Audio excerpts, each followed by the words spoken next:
Jadi kita sudah tahu bila kita mulai dengan molekul glukosa yang merupakan 6 molekul karbon. Nantinya ini akan terbelah dua oleh glikolisis dan kita akan mendapatkan dua asam pirufat atau dua molekul pirufat. Jadi secara harafiah, glikolisis membagi dua glukosa. Kita mendapatkan dua asam pirufat dan inilah tiga molekul karbon. Jelas ada banyak unsur yang masuk ke karbon. Anda pernah melihatnya dan Anda dapat mengamati susunan kimianya di internet atau Wikipedia. Tapi ini suatu hal yang penting bahwa glukosa dibelah jadi dua dan inilah yang terjadi dalam glikolisis. Ini terjadi tanpa adanya oksigen atau tidak selalu dengan oksigen.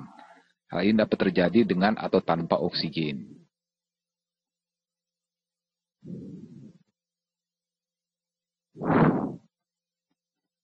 Glikolisis tidak butuh oksigen dan diperoleh hasil bersih 2 ATP.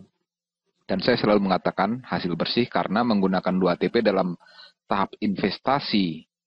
Dan setelah itu menghasilkan 4. Jadi secara bersih itu akan dihasilkan 4 digunakan 2 dan diperoleh 2 ATP.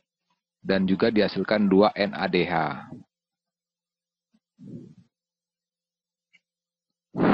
Dua NADH.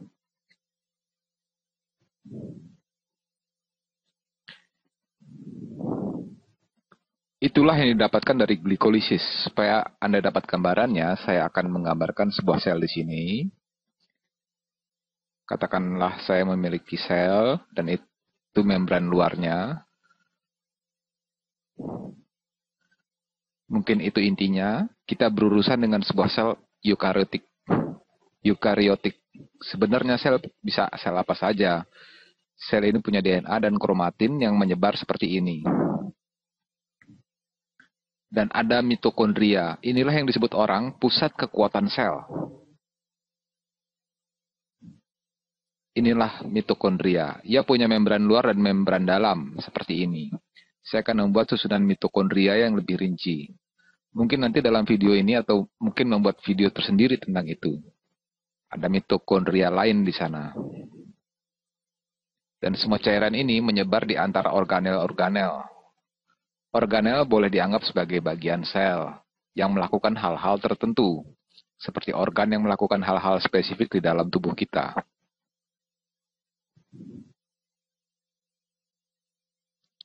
Jadi, di antara organel-organel ini terdapat ruang yang terisi cairan. Ini hanya cairan sel, dan itu disebut sitoplasma. Dan di sanalah glikolisis terjadi. Glikolisis terjadi di sitoplasma. Sekarang kita semua tahu dalam video pengantar, kita tahu bahwa apa tahap berikutnya, yaitu siklus Krebs atau siklus asam sitrat. Siklus asam sitrat atau siklus Krebs terjadi di membran dalam atau ruang dalam pada mitokondria ini. Saya gambarkan lebih besar. Jadi ini adalah mitokondria.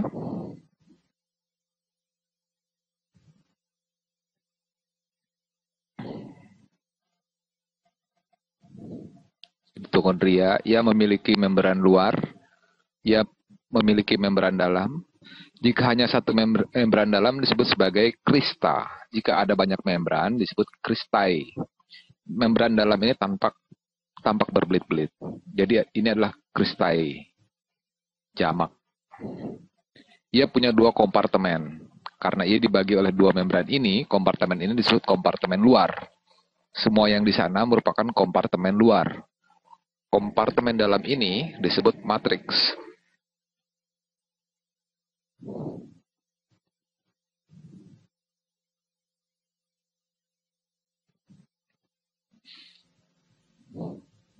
Sekarang Anda punya pirufat. Mereka tidak hanya sangat siap untuk siklus Krebs. Saya rasa ini adalah pengantar yang baik bagaimana membuat pirufat siap untuk siklus Krebs. Pirufat teroksidasi. Saya hanya akan fokus pada salah satu pirufat. Kita harus ingat, pirufat terjadi 2 kali untuk setiap molekul glukosa. Jadi kita punya tahap persiapan untuk siklus Krebs. Yang kita sebut itu oksidasi pirufat.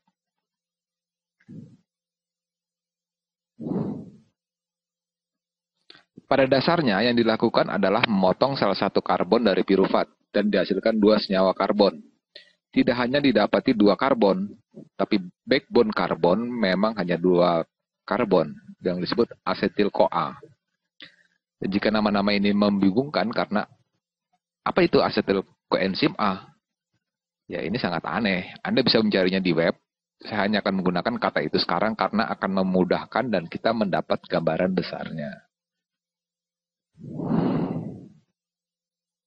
Jadi itu menghasilkan asetil-CoA yang merupakan 2 senyawa karbon. Dan ia juga mengurangi beberapa NAD+ menjadi NADH.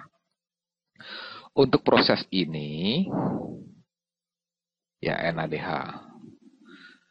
Untuk proses ini sering disebut bahwa siklus asam nitrat atau Krebs berperan besar. Namun, sesungguhnya ini hanyalah langkah persiapan bagi siklus Krebs. Sekarang ada 2 rantai karbon, asetil-CoA di sini. Anda siap untuk masuk ke siklus Krebs. Sebentar lagi Anda akan tahu mengapa disebut siklus. Asetil-CoA dan semua ini dikatalisis oleh enzim. Dan enzim hanyalah protein yang menyatukan unsur-unsur yang diperlukan untuk bereaksi benar. Jadi dikatalisis oleh enzim. Asetil-CoA ini bergabung dengan beberapa asam oksaloasetat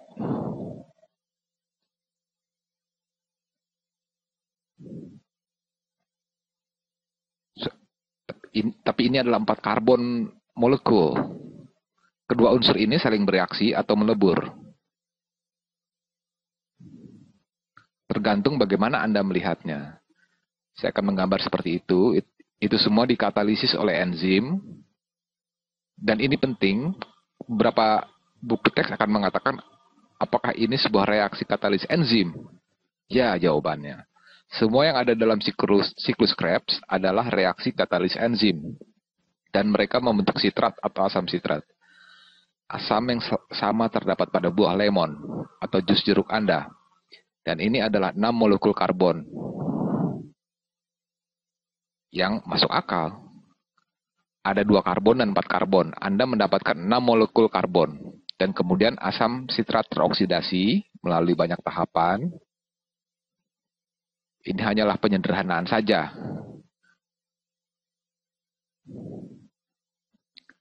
Sekali lagi, karbon dibelah. Kedua karbon dibelah untuk kembali ke asam oksaloasetat. Dan mungkin Anda akan berkata, ketika karbon dibelah, apa yang terjadi dengannya? Ia menjadi CO2. Ia mendapat sejumlah oksigen dan meninggalkan sistem. Jadi inilah di mana oksigen atau karbon-karbon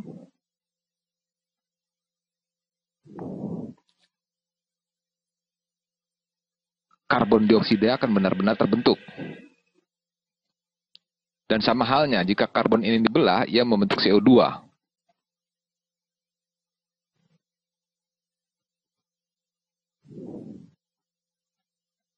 Dan sebenarnya untuk setiap molekul glukosa didapatkan 6 karbon. Sekali melakukan proses ini akan didapatkan 3 molekul karbon dioksida. Namun proses dilakukan 2 kali. Akan diperoleh 6 karbon dioksida yang menjelaskan semua karbon, 3 karbon dibuang untuk setiap proses. Nah, 2 untuk setiap proses. Tapi sesungguhnya untuk langkah-langkah setelah glikolisis 3 karbon dibuang. Tapi itu dilakukan untuk setiap pirufat. Karena Anda akan membuang semua 6 karbon. Tapi siklus ini tidak hanya menghasilkan karbon, yang utama adalah untuk menghasilkan NADH dan FADH2 dan ATP. Ini adalah penyederhanaan besar. Gambar detailnya akan saya perlihatkan. Kita akan mengurangi beberapa NAD+ menjadi NADH. Kami akan melakukannya lagi.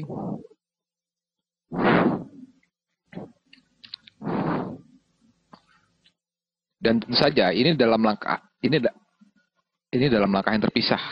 Ini adalah senyawa perantara. NAD plus molekul lain akan direduksi menjadi NADH. Dan ini akan menghasilkan beberapa ATP. Beberapa ADP akan berubah menjadi ATP. Beberapa FAD teroksidasi menjadi FADH2.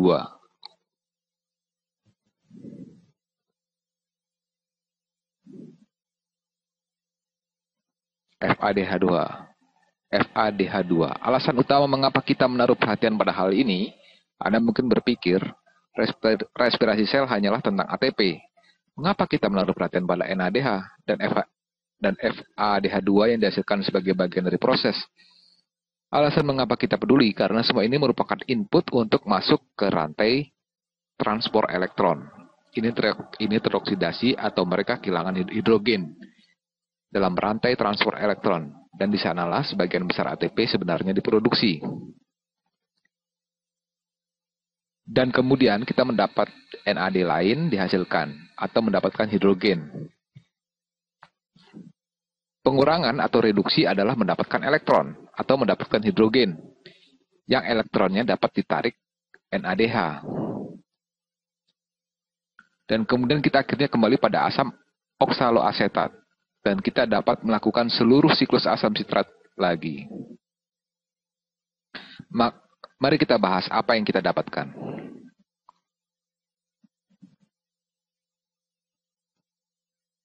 Semua yang di kiri ini adalah glikolisis.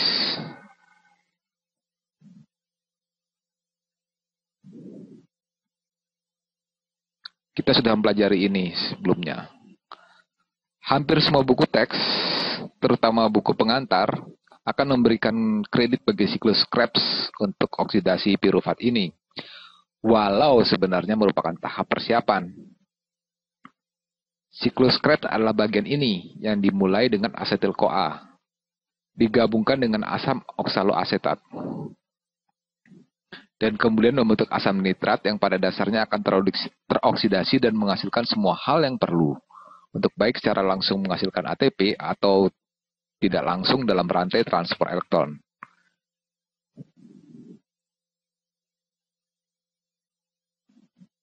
Mari kita bahas lagi apa yang kita dapat sejauh ini. Kita sudah bahas glikolisis di sini, 2 ATP bersih, 2 NADH. Sekarang dalam siklus asam sitrat atau dalam siklus Krebs kita punya oksidasi pirufat yang menghasilkan 1 NADH. Tapi ingat, jika kita ingin mengatakan apa yang kita produksi untuk tiap glukosa, inilah yang kita produksi untuk setiap pirufat. NADH ini berasal dari pirufat. Tapi glikolisis menghasilkan 2 pirufat. Maka kita akan mengkali 2 untuk setiap molekul glukosa. Saya katakan untuk oksidasi pirufat kali 2 akan didapatkan 2 NADH.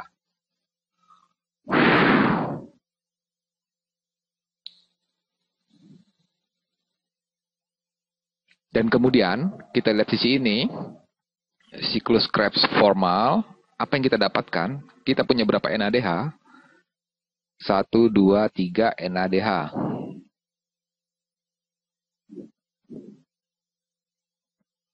Jadi 3 NADH kali 2, karena kita akan melakukan siklus ini untuk setiap pirufat yang dihasilkan dari glikolisis.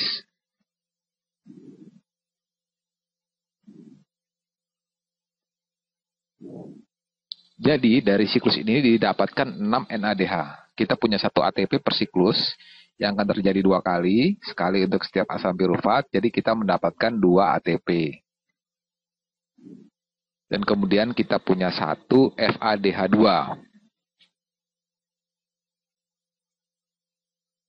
Tapi itu baik. Kita akan melakukan siklus ini 2 kali, ini adalah per siklus, jadi kali 2 kita punya 2 FADH. Kadang pada banyak buku kedua FADH ini atau tiap pergantian siklus Krebs atau per pirufat NADH langsung disebut sebagai siklus Krebs. Jadi tahap intermediasi ini diabaikan. Mereka hanya menulis 4 NADH di sini. Dan itu dilakukan 2 kali. Sekali untuk tiap pirufat. Maka pada kebanyakan buku dikatakan 8 NADH dihasilkan dari siklus Krebs, walau nyatanya 6 dari siklus Krebs dan 2 dari tahap persiapan. Sekarang kita dapat menjelaskan apakah kita mendapatkan 38 ATP yang dijanjikan oleh respirasi sel. Kita telah langsung menghasilkan untuk setiap molekul glukosa 2 ATP dan kemudian 2 ATP lagi. Jadi kita punya 4 ATP. 4 ATP. Berapa banyak NADH yang kita punya? 2, 4, dan kemudian 4 ditambah 6 sama dengan 10. Kita punya 10 NADH. Dan kemudian kita punya 2 FADH2. Saya pikir dalam video pertama tentang respirasi sel, 2 FADH2. Saya pikir dalam video pertama tentang respirasi sel, saya katakan FADH. Seharusnya FADH2. Dan sekarang Anda mungkin bertanya, di mana 38 ATP itu? Saat ini hanya ada 4 ATP. Ini sebenarnya merupakan input dalam rantai transport elektron. Molekul-molekul ini teroksidasi dalam rantai transport elektron. Setiap NADH dalam rantai transport elektron menghasilkan 3 ATP. Jadi 10 NADH ini akan menghasilkan 30 ATP dalam rantai transport elektron. Dan setiap FADH2 ketika teroksidasi dan akan kembali ke FAD dalam rantai transport elektron akan menghasilkan 2 ATP. Jadi 2 dari mereka akan menghasilkan 4 ATP dalam rantai transport elektron. Jadi sekarang kita lihat, kita mendapatkan 4 dari apa yang kita lakukan sejauh ini.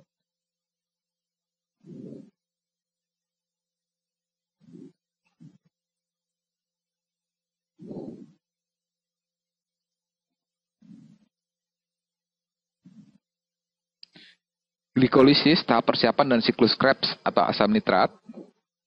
Dan kemudian akhirnya output dari glikolisis dan siklus asam sitrat ketika masuk ke dalam rantai transport elektron akan menghasilkan 34 ATP.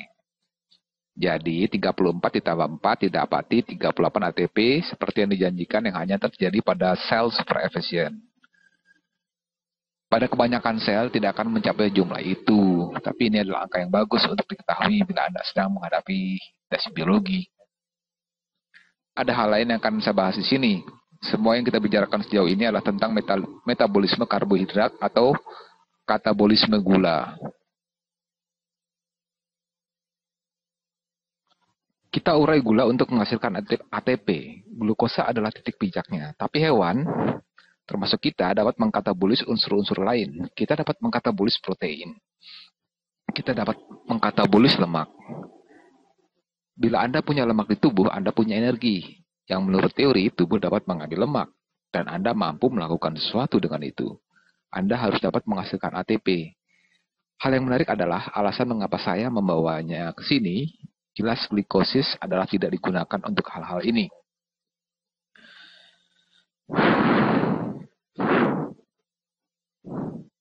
Meskipun lemak dapat diubah menjadi glukosa di hati, yang menarik adalah bahwa siklus Krebs merupakan titik masuk untuk mekanisme katabolis lain. Protein dapat diurai menjadi asam amino yang kemudian diurai lagi menjadi asetil-CoA. Lemak dapat diubah menjadi glukosa yang kemudian masuk ke seluruh respirasi sel. Tapi gambaran besar di sini adalah asetil-CoA yang merupakan perantara katabolis yang dapat masuk ke siklus Krebs dan menghasilkan ATP tanpa melihat apakah bahan bakar kita berupa karbohidrat, gula, protein, atau lemak. Sekarang, saya rasa kita punya pemahaman yang baik tentang bagaimana segala sesuatunya bekerja.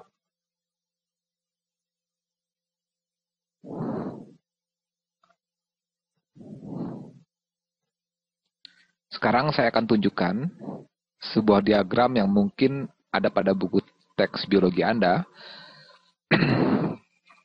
Saya akan perlihatkan diagramnya dari Wikipedia. Saya ingin perlihatkan bahwa diagram ini sangat menarik dan sangat membingungkan. Saya kira itulah sebabnya kenapa banyak yang pada awalnya mengalami kesulitan mempelajari respirasi sel. Mengapa kesulitan? Karena terlalu banyak informasi. Sulit untuk mencerna apa-apa saja yang penting. Saya mau menyoroti saja langkah-langkah yang penting, supaya Anda tahu, ini sama dengan yang telah kita bahas tadi. Dari glikolisis kita mendapatkan 2 pirufat, diperlihatkan susunan molekulnya.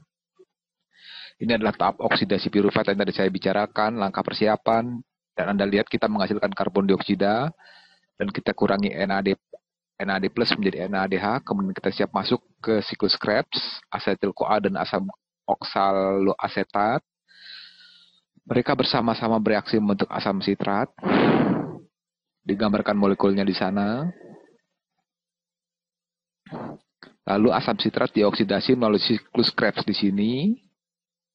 Semua langkah ini, setiap dari langkah ini difasilitasi oleh enzim. Dan itu akan teroksidasi, tapi saya ingin menyoroti bagian yang menarik. Di sini kita punya NAD yang direduksi menjadi NADH. Ada NAD lain yang juga direduksi menjadi NADH. Dan kemudian di sini NAD lainnya direduksi menjadi NADH. Jadi sejauh ini bila Anda memasukkan tahap persiapan, 4 NADH terbentuk. 3 langsung dari siklus Krebs. Sekarang dalam diagram ini ada GDP. GTP terbentuk dari GDP. GTP adalah guanosin trifosfat. Ia adalah purin yang dapat menjadi sumber energi yang nanti dapat digunakan untuk membentuk ATP. Jadi ini hanya cara mereka menggambarkannya. Ini adalah ATP sebenarnya yang telah saya gambarkan di atas. Dan kemudian mereka masuk grup Q ini, tapi saya tidak akan masuk ke dalamnya. Dan kemudian akan berkurang di sini. Ia mendapat 2 hidrogen yang hasilnya mengurangi FADH2. Jadi ini adalah di mana FADH2 dibuat. Jadi seperti yang dijanjikan, kita membuat untuk tiap piruvat yang diinput, ingat kita akan melakukannya 2 kali. Untuk tiap piruvat kita hasilkan 1, 2, 3, 4 NADH.